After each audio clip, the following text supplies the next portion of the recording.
Un gérant, trois questions tout de suite avec le gérant du jour, le patron, le directeur de la gestion, Malik Haddouk de CPR AM. Bonjour Malik. Bonjour Fabrice. Alors, actualité intense, mais on va d'abord se pencher sur la gamme dont vous avez la gestion chez CPR. C'est la gamme Croissance, CPR Croissance avec trois produits. Décrivez-nous la gamme Malik Haddouk. La gamme Croissance donc, se compose en fait de 4 produits.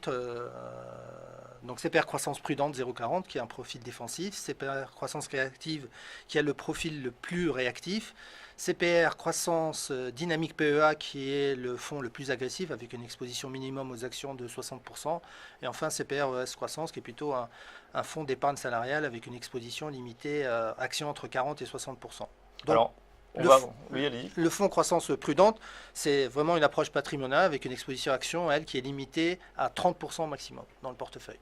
D'accord. Et croissance réactive dont on va s'occuper, c'est elle qui va être la plus... C'est le plus flexi en termes de marge de manœuvre puisque son exposition action varie entre 20% et 80%. Alors bien sûr la question en ce moment, puisqu'on a eu effectivement beaucoup de volatilité avec ce dossier grec depuis quelques semaines, où en êtes-vous sur croissance réactive? Quelle est l'exposition que vous avez choisie entre actions et taux?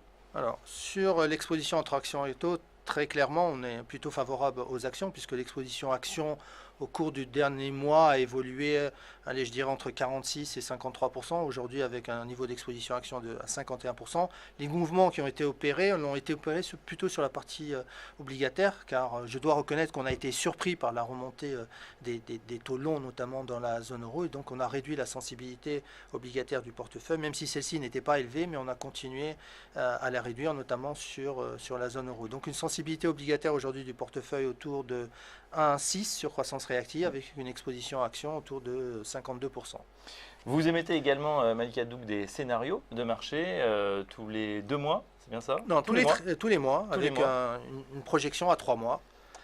Scénario central, rebond de la croissance mondiale qui bénéficie de l'amélioration en zone euro et au Japon, donc toujours favorable à l'Europe et au Japon, et surtout, ce qui est intéressant, mais moins probable évidemment, des scénarios alternatifs, une sortie mal négociée de la Fed qui provoquerait des tensions sur les marchés, ou enfin une exacerbation des tensions en Europe. Quels sont les scénarios les plus probables aujourd'hui à cette date? Donc aujourd'hui, on fait des scénarios avec des hypothèses de probabilité. Aujourd'hui, on est 50% sur le scénario central, qui est celui de la poursuite du rebond de la croissance économique mondiale. Par contre, le scénario de tension en Europe, qui est en fait le scénario d'une sortie de la Grèce avec des implications de contagion sur d'autres pays périphériques, a lui augmenté au cours du récent mois, puisqu'il est passé de 20 à 25%. Donc vous avez un scénario central à 50 et 2 scénarios alternatifs avec 25, mais qui ont des implications différentes en termes de performance boursière à venir. Par exemple, le dossier grec, si on n'arrivait pas à des accords, nous on pense que les marchés européens peuvent baisser de 15 à 20%.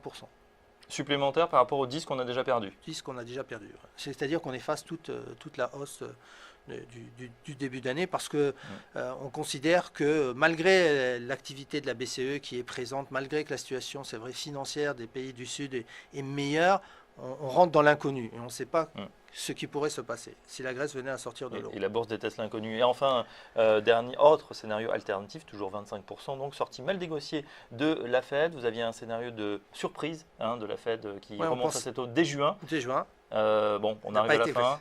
Non, ça ne se fera pas. En revanche, on peut avoir une, voire 2 hausses de taux avant la fin de l'année, selon Madame Yellen. Oui. Donc ce scénario-là, c'est qu'en fait, plus exactement, puisqu'on avait vu juin, donc ça ne s'est pas concrétisé, c'est plutôt septembre aujourd'hui, c'est que là, l'idée, c'est plutôt que la Fed va devenir beaucoup plus agressive parce que les données économiques sont meilleures et elle va surprendre les investisseurs par une remontée plus rapide de ces taux.